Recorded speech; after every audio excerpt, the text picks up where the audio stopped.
So hello friends, you're watching Brainstorm YouTube channel and today we are going to learn about polymers in short and their classifications. So before starting the video, don't forget to subscribe our channel and hit the bell icon to get all our new notifications. So let's start.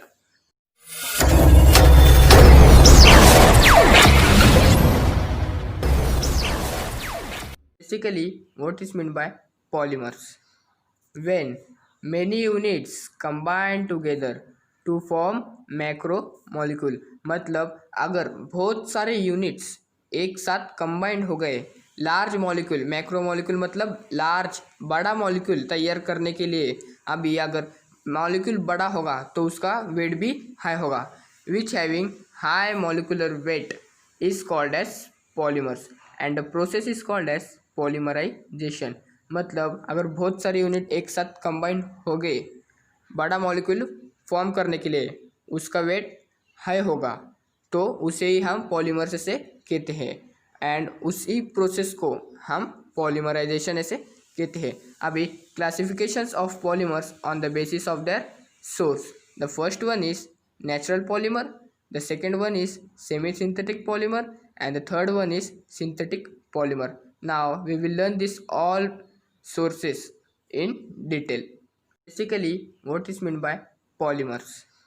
When many units combine together to form macromolecule, मतलब अगर बहुत सारे units एक साथ combined हो गए large molecule, macromolecule मतलब large बड़ा मॉलिक्यूल तैयार करने के लिए। अभी अगर मॉलिक्यूल बड़ा होगा तो उसका वेट भी हाई होगा, which having high molecular weight is called as polymers and the process is called as polymerisation.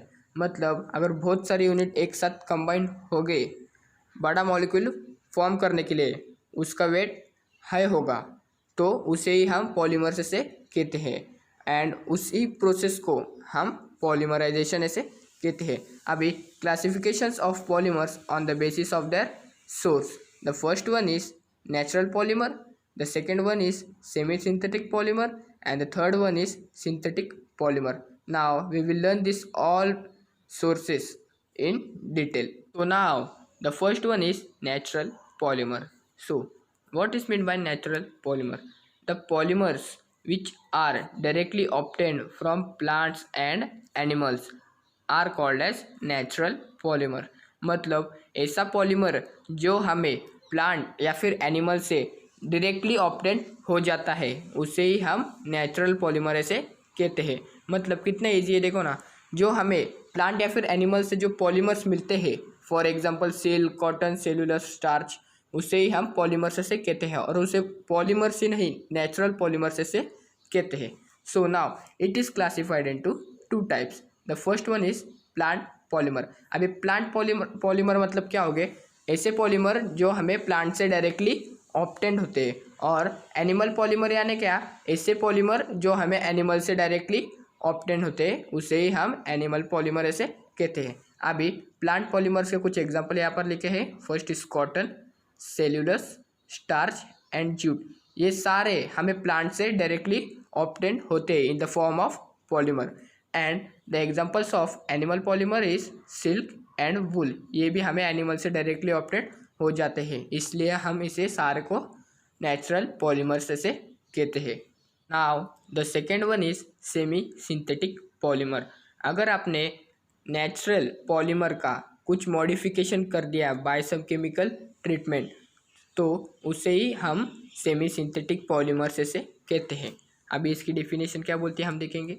The properties of natural polymer, कोई प्रॉपर्टी नेचुरल पॉलीमर की is modified by some chemical treatment. यहाँ पर भी वही कहा है, अगर नेचुरल पॉलीमर्स के कोई प्रॉपर्टीज़ हमने मॉडिफाई कर दिए by some chemical treatment, chemical add करके या फिर रिएक्ट करके, तो उसे ही हम सेमी सिंथेटिक पॉलीमर से बोलते हैं। सो अभी properties such like lustre, tensile, colour and strength. So आपको ये मालूम होगा नेचुरल पॉलीमर और सेमी सिंथेटिक पॉलीमर में life span semi synthetic polymers का ज़्यादा होता है, क्योंकि अगर नेचुरल पॉलीमर का आपने मॉडिफिकेशन कर दिया बाय सम केमिकल ट्रीटमेंट, तो उसे आप सेमी सिंथेटिक पॉलीमर्स कहते हैं। अभी properties like tensile strength, for example strength, अगर आपने नेचुरल पॉलीमर की स्ट्रेंथ इंक्रीज कर दिए तो आपने उसका सेमी सिंथेटिक पॉलीमर बना दिया। अभी स्ट्रेंथ इंक्रीज हो गई मतलब लाइफ स्पैन भी इंक्रीज होता है। So in natural polymer and in semi synthetic polymer the life span of semi synthetic polymers is high than natural polymer. So here are the examples of semi-synthetic polymer. The first one is acetate rayon and the second one is viscose rayon. Now the third polymer is synthetic polymer. Now what is meant by synthetic polymers?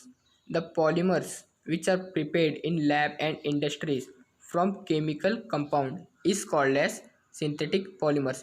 ये ऐसे polymers है जो कोई भी lab या फिर industries में directly form होते ही, इसमें नेचुरल पॉलीमर का कोई भी रोल नहीं है।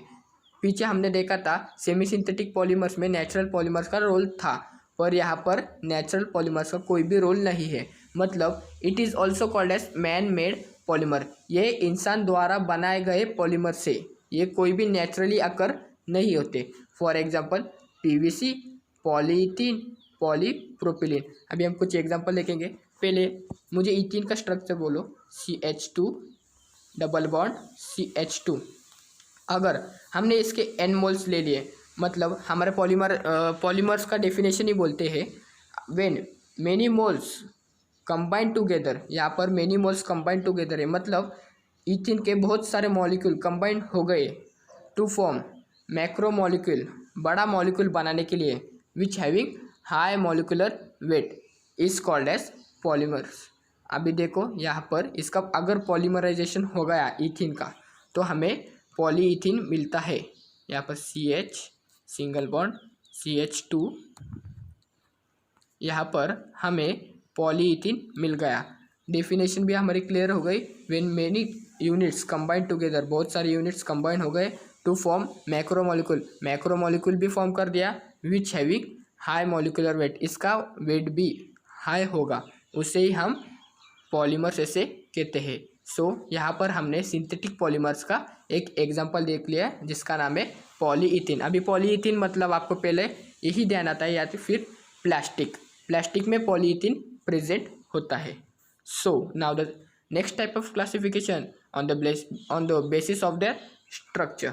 The first one is straight chain polymer, the second one is branch chain polymer, and the third one is network or cross linkage polymer. Now we will learn all this classification on their structures in detail. So now the first one is straight chain polymer. अभी straight chain मतलब ही linear polymer ऐसा होता है। So इसकी definition क्या बोलती है देखेंगे। The polymers which having continuous long chain, ऐसा पॉलीमर जिसकी कंटिन्यूस लॉन्ग चेन है विदाउट एनी ब्रांचिंग, उसमें कोई भी ब्रांचिंग नहीं होती, उसे ही हम स्ट्रेट चेन पॉलीमर्स ऐसे कहते हैं।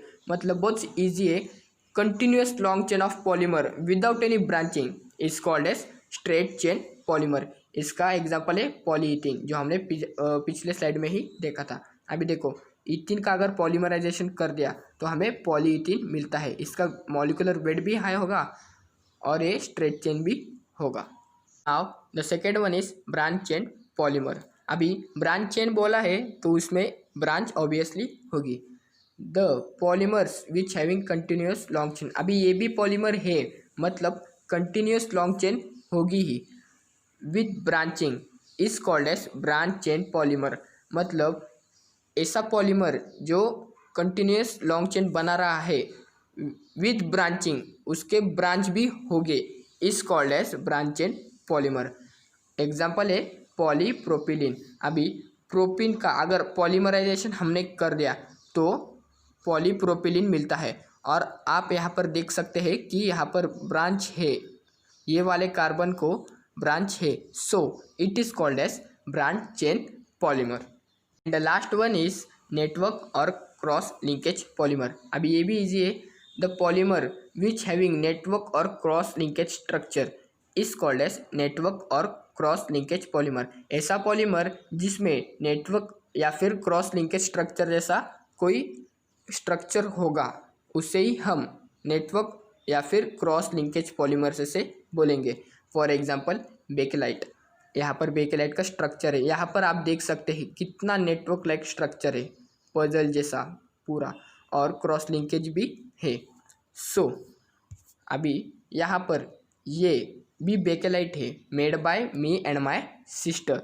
सो आपको ये रंगोली ऑफ बेकेलाइट कैसी लगती है कमेंट सेक्शन में ज़रूर बताइएगा, और आपको ये वीडियो कैसा लगा वो भी कमेंट सेक्शन में ज़रूर बताइएगा, और साथ ही लाइक और शेयर वीडियो को ज़रूर करिएगा।